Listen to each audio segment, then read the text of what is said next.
chaque 9 mai, la Russie célèbre avec fierté la victoire héroïque de l'Union soviétique sur l'Allemagne nazie en 1945, un triomphe qui a changé le cours de l'histoire. En 2025, pour le 80e anniversaire de cet exploit, Moscou accueillera un défilé militaire grandiose sur la place Rouge, un événement qui transcende la simple commémoration pour devenir une puissante démonstration de la résilience et de l'influence mondiale de la Russie. Cette année, 29 dirigeants étrangers, des unités militaires de 13 nations, des vétérans de pays comme les États-Unis et Israël et des représentants de 34 ministères de la Défense convergeront vers la capitale russe, témoignant de la capacité de Moscou à rassembler des alliés malgré les pressions occidentales. Au cœur de cet événement, le président chinois Xi Jinping, dont la présence symbolise l'alliance stratégique indéfectible entre la Russie et la Chine, sera l'attraction principale.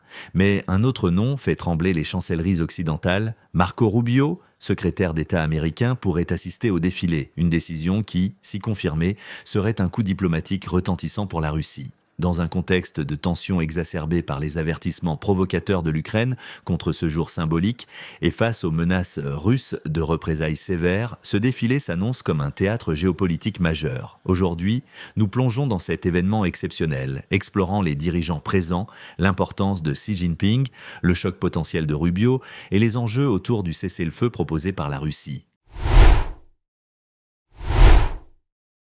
La liste des invités est un véritable tour du monde, un reflet de la diplomatie audacieuse de la Russie. 29 chefs d'État et de gouvernement issus de régions aussi diverses que l'Asie centrale, l'Afrique, l'Amérique latine et même l'Europe défieront les sanctions occidentales pour rendre hommage à la victoire de 1945. L'Azerbaïdjan, l'Arménie, le Kazakhstan, le Kirghizstan, le Tadjikistan, l'Ouzbékistan et le Turkménistan envoient leurs dirigeants et des unités militaires, illustrant la fidélité des anciennes républiques soviétiques. Le Vietnam, le Laos, la Mongolie et la Birmanie renforcent les liens asiatiques, leurs soldats défilant fièrement aux côtés des forces russes. En Amérique latine, le président brésilien Luiz Inácio Lula da Silva et le vénézuélien Nicolás Maduro incarnent le poids des BRICS, un contrepoids à l'hégémonie occidentale. L'Afrique est fortement représentée avec le Burkina Faso, la Guinée-Bissau, l'Égypte, le Zimbabwe et la République du Congo, preuve de l'influence croissante de Moscou sur le continent. La Palestine, soutenue par la Russie face à l'occupation israélienne, sera également présente.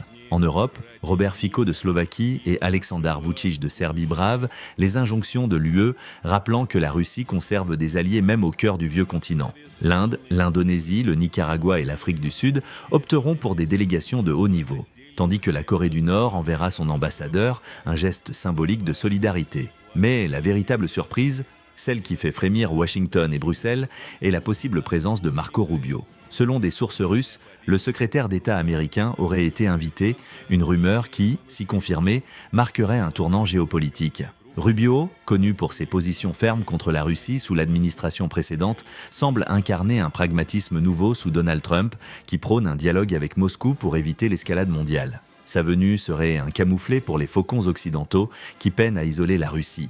Elle s'inscrirait dans une volonté de désamorcer les tensions, notamment après les critiques de Trump contre l'engagement américain en Ukraine. La présence de vétérans américains et israéliens, ainsi que de représentants de 34 ministères de la Défense, dont certains issus de pays de l'OTAN, renforce cette dimension internationale inattendue. Ce rassemblement illustre la portée universelle de la victoire de 1945, mais aussi la capacité de la Russie à tendre la main là où l'Occident s'attend à des fractures. Xi Jinping, lui, domine l'événement.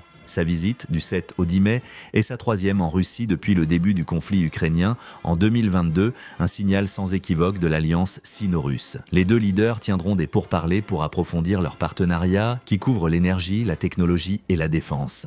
La Chine, bien que se disant neutre, est le poumon économique de la Russie face aux sanctions. Elle absorbe 70% des exportations pétrolières russes, fournit des semi-conducteurs essentiels et bloque toute résolution hostile à l'ONU. Accusée par l'Occident de livrer des composants à double usage, Pékin nie mais ne fléchit pas. Des unités militaires chinoises défileront sur la place Rouge, une rare marque de confiance qui contraste avec l'absence de troupes occidentales. La présence de Xi, aux côtés de Poutine, est un message à Washington. La Russie n'est pas seule, et l'axe sino-russe redessine l'ordre mondial. Dans un contexte de guerre commerciale avec les États-Unis, marqué par des tarifs douaniers punitifs, Xi utilise ce voyage pour défier l'hégémonie américaine et promouvoir un monde multipolaire. Cette célébration est toutefois assombrie par les provocations ukrainiennes. Volodymyr Zelensky a osé déclarer que Kyiv ne pouvait garantir la sécurité des dirigeants présents, insinuant des risques d'attaque ou de sabotage le 9 mai. Une telle rhétorique, qualifiée de menace directe par Moscou, trahit l'impuissance de l'Ukraine face à la détermination russe. Poutine a proposé un cessez-le-feu de 3 jours, du 8 au 10 mai, un geste généreux pour tester la bonne foi de Kyiv. Zelensky l'a balayé, le jugeant insuffisant, et exige une trêve de 30 jours, une demande irréaliste déjà rejetée en mars. Cette posture belliqueuse reflète la dépendance de l'Ukraine aux diktats occidentaux qui freinent toute négociation sérieuse. Moscou, excédé, a averti que toute perturbation du défilé entraînerait des représailles irréversibles. Les récentes attaques de drones ukrainiens près des frontières russes, souvent neutralisées par les défenses aériennes, montrent que Kyiv pourrait tenter un coup d'éclat pour gâcher la fête. Mais un tel acte, surtout en présence de figures comme Xi ou Rubio, serait suicidaire, risquant d'enflammer le conflit. L'Ukraine craint que la Russie n'utilise le défilé pour consolider sa légitimité, d'autant que la présence de Rubio pourrait signaler un désengagement américain, affaiblissant encore Kyiv. Mais c'est l'arsenal russe qui volera la vedette. Le défilé mettra en avant des équipements de pointe témoignant de l'innovation militaire de Moscou malgré les sanctions. Les chars T-14 Armata, fleurons de la technologie blindée avec leurs tourelles automatisées et leur blindage actif, impressionneront par leur robustesse. Les systèmes de missiles hypersoniques, Kinzhal, capables de frapper à Mach 10 et de déjouer les défenses de l'OTAN, seront exposés, rappelant la supériorité stratégique russe. Les lanceurs S-500 Prométhée, conçus pour abattre des cibles dans l'espace, souligneront la domination de Moscou en matière de défense aérienne. Des drones de combat dernier cri, comme le Okhotnik, dévoileront les avancées russes en guerre autonome. Enfin, le légendaire missile balistique intercontinental RS-28 Sarmat, surnommé Satan II, capable de transporter 15 ogives nucléaires, enverra un message sans équivoque à l'Occident. Cet étalage, mêlant tradition et modernité, prouve que la Russie reste une superpuissance militaire prête à défendre ses intérêts. Ce défilé est un miroir de la géopolitique contemporaine. La Russie, loin d'être isolée, orchestre un événement qui réunit des nations de tous horizons, défiant le narratif occidental. Xi Jinping incarne la solidité d'une alliance qui contrebalance l'OTAN, tandis que la possible venue de Rubio suggère que même les États-Unis pourraient revoir leur hostilité. Les 13 détachements militaires étrangers, d'Azerbaïdjan, du Vietnam, de Biélorussie, d'Égypte, du Kazakhstan, de Chine, du Kirghizstan, du Laos, de Mongolie, de Birmanie, du Tadjikistan, du Turkménistan et d'Ouzbékistan, projettent une image de puissance collective. Les vétérans, y compris ceux des États-Unis et d'Israël, rappellent que la victoire de 1945 transcende les clivages actuels, un message que la Russie martèle avec brio.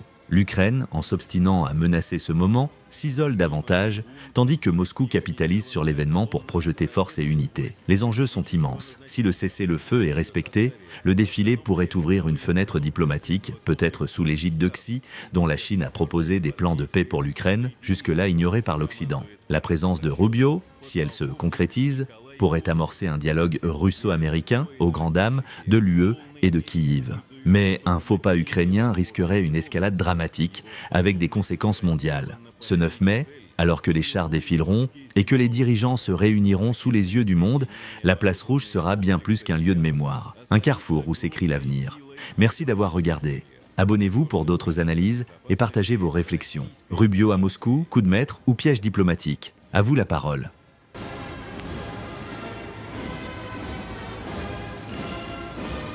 Завершают прохождение парадного строя боевой техники колесные бронетранспортеры на платформе «Бумеранг» с флагами видов вооруженных сил Российской Федерации.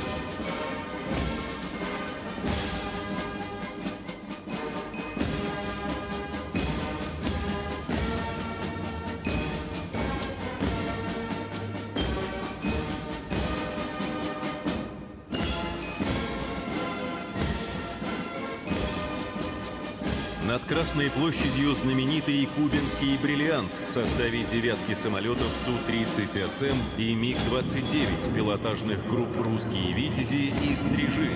Возглавляет группу полковник Андрей Алексеев.